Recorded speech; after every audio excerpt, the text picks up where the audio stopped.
Welcome back to the Celebrity News Corner, where you get updates about your different celebrities. Remember to hit the subscription button. Today, Nick Cannon shares the story behind his son's death, Zen.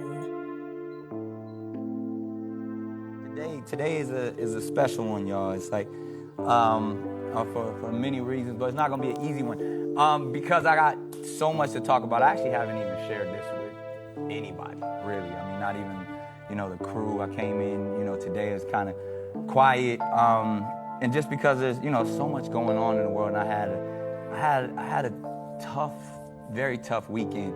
But it's like before I even get into why, I always we go to the pick of the day.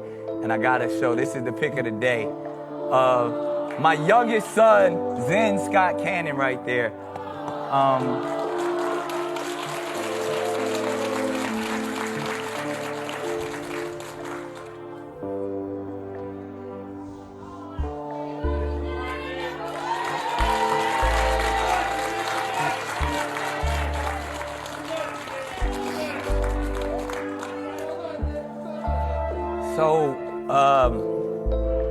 Probably before the show started in the summertime, Zen was born in June 23rd, actually. And, it was a great day. As y'all know, I got a lot of kids. and Zen's my youngest, and it was so exciting. And I did the introducing Zen photo. And, so during the summer it was really exciting, but I always noticed, as he got 1 month was great. By the time he got 2 months, he was just like the most loving. We called him Z chillin'. He was always smiling, always having just the most beautiful spirit. But I always noticed he had like a little, to me, it felt like a sinus thing. It was like a cough. And I just wanted to check it out. Sometimes early on we thought that babies get fluid in their lungs, so we thought he'll cough it out, and that's what they would say. But he always had this real interesting breathing.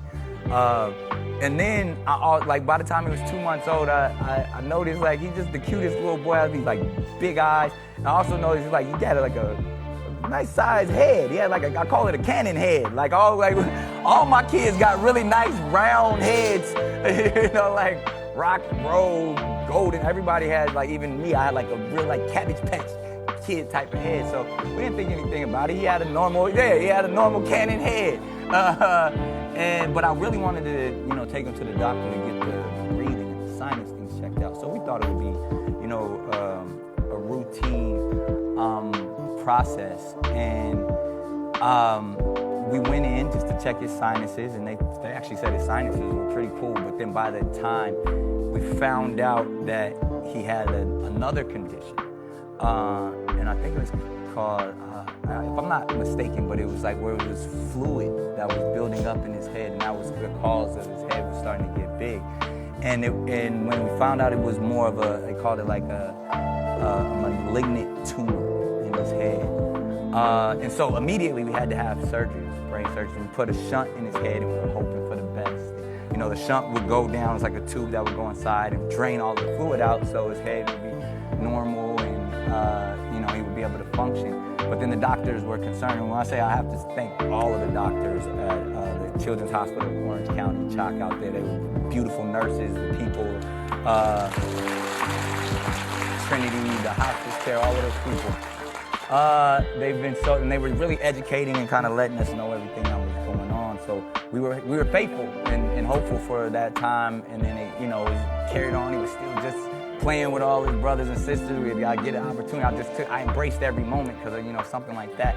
That was even them with all the other kids, and I just got an opportunity to try to spend as much time. And I really want to say I'm so grateful to my entire family for coming together during this time and being so loving and not judgmental of me or any of those things. And I really have to say, Zen's mom, Alyssa was just the strongest woman I've ever seen, because she never had an argument, never was angry, was emotional when she needed to be, but was always the best mom and continues to be the best mom possible. So I gotta say thank you to my entire family, but specifically to Alyssa.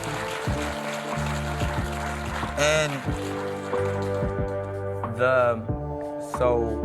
Thanksgiving, because up until then, it was just like all my other kids, just loving, fun, But Thanksgiving, we had a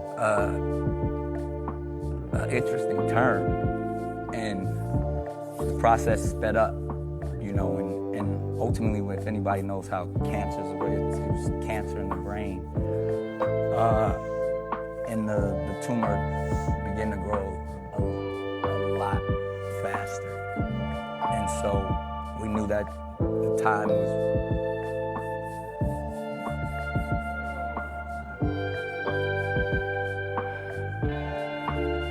So,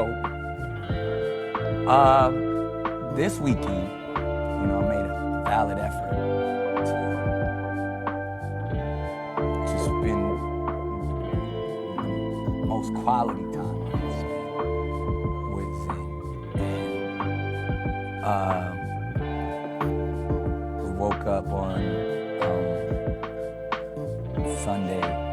Got to spend, you know, the weekend with them, spend the night, and we woke up on Sunday, and I was like, I just feel like I want to go to the water, you know, and close to the ocean, and, you know, we kind of got a chance to go to the ocean.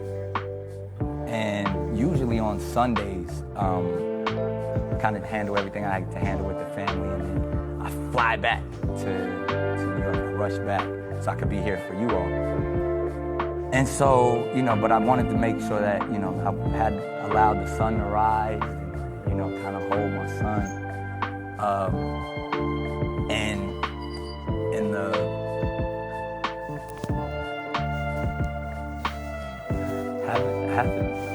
having the last, holding my son for the last time.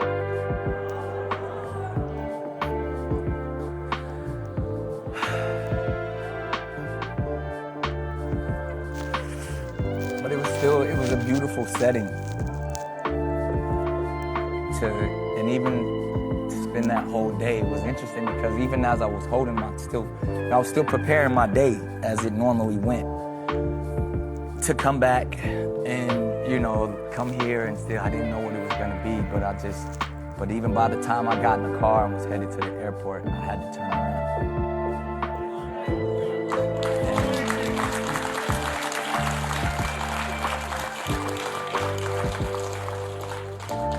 Turned around, and not only did we get to see the sunrise, but we got to see the sunset too. And I didn't know how I was going to handle today. I didn't know how, but I just really wanted, you know, I wanted to grieve with my family. You know what I mean? There's no people who love you. I love you too.